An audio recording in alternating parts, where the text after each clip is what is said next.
Oi, gente, tudo bem com vocês? Então, o vídeo de hoje nós vamos falar um pouquinho sobre como é ter uma criança deficiente auditiva em casa. É um vídeo onde eu vou contar um pouquinho sobre a minha experiência com a Duda e com o Thiago, a fim de poder ajudar um pouquinho vocês, tá bom?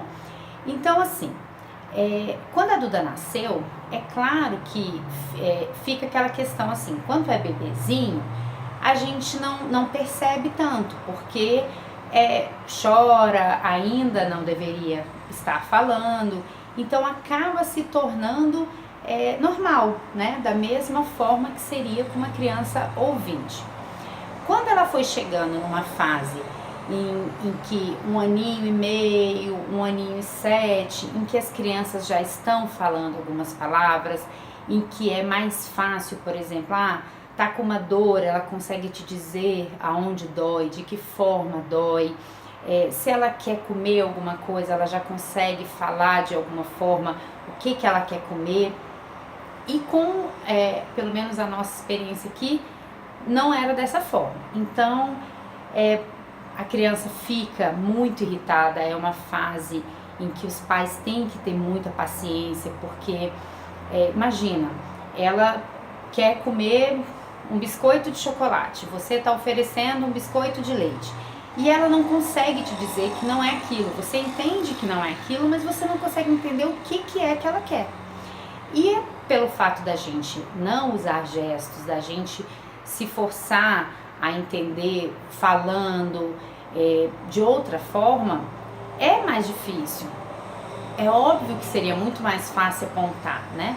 Só que isso é algum dos exemplos. No dia a dia, a criança, às vezes, você tá com ela na rua e ela quer fazer alguma coisa, ela de repente não quer ir para aquele lado, ela quer ir para outro lado, mas ela não consegue te falar o que ela tá querendo.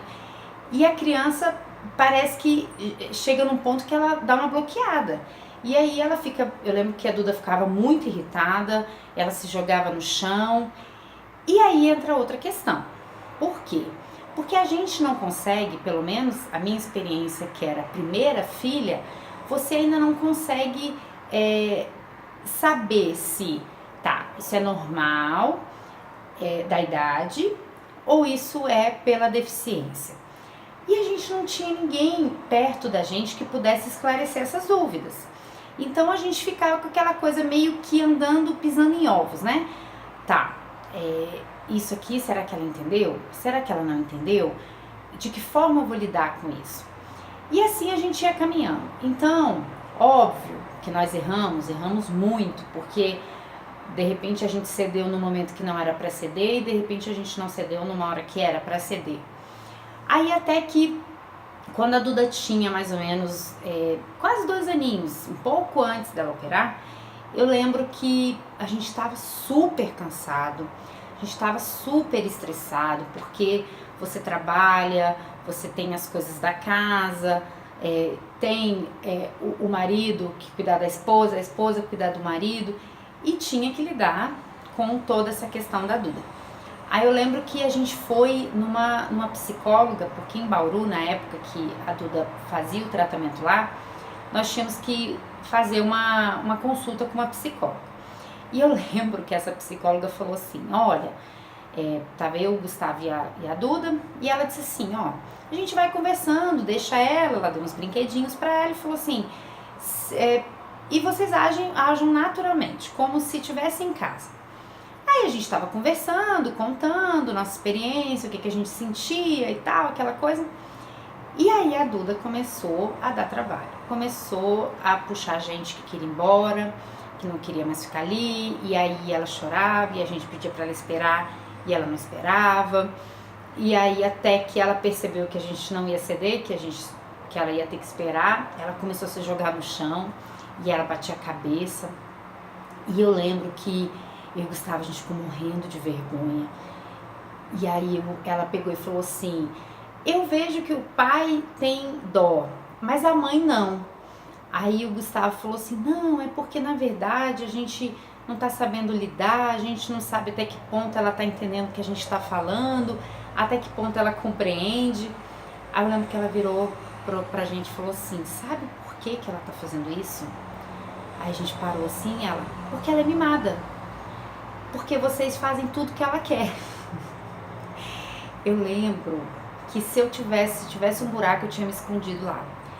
Aí a gente, e ela falou assim, olha, o mundo dela é esse. Ela nasceu sem ouvir.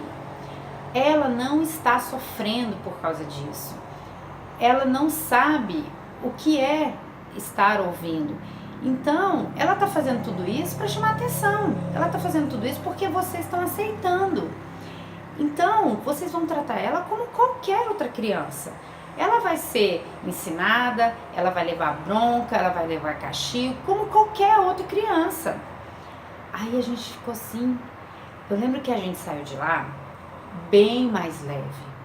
Porque a gente ouviu de uma pessoa que ela tem, né, um filho que é deficiente auditivo. Na época, ele já tinha 30 anos, ele morava em outro estado, ele morava sozinho, enfim, tava trabalhando, já tinha feito a faculdade e tal. Então era uma pessoa que ela tinha propriedade para estar falando aquilo pra gente. Ela sabia o que ela estava dizendo. Então eu lembro que a gente tirou um peso das costas e a partir dali a gente conseguiu discernir, conseguiu diferenciar em que momento era birra, em que momento realmente estava mais difícil para ela. Então a dica que eu dou para vocês é paciência, é sabedoria, é discernimento para saber em que momento a criança está agindo como criança ou está tendo uma limitação pela deficiência auditiva. E com isso, a gente também tem uma coisa muito importante, não sentir pena. Exatamente o que ela falou, a criança não está sofrendo por aquilo. Se vier essa dó, essa coitadinha dela, será que ela sofre, será que ela tá triste, vai ser muito mais difícil para ela fora de casa, né? Se dentro de casa já é assim, fora de casa vai ser muito difícil. Então, a gente sempre teve esse cuidado de ela não é menos capaz que ninguém, ela não tem por que deixar de fazer alguma coisa pela deficiência. Então, em tudo dá-se um jeito. Então, essa era a minha dica para vocês. A gente, depois que teve o Thiago, foi muito mais fácil. Até porque tem vários fatores, né? Então, tem a questão de ser deficiente auditivo, tem essa questão de ter sido o segundo filho e tem a questão da personalidade. Cada criança vai ter uma personalidade. Às vezes eu via pais falando, porque ela é muito irritada, ela é muito brava pela deficiência. Muitas vezes não era. Muitas vezes era da personalidade da criança. Então, eu aqui em casa tenho 2 filhos deficientes auditivos e que são completamente diferentes. Então, essa é a minha dica para vocês, tá bom? Eu espero ter ajudado. Um beijo para vocês e até o próximo vídeo.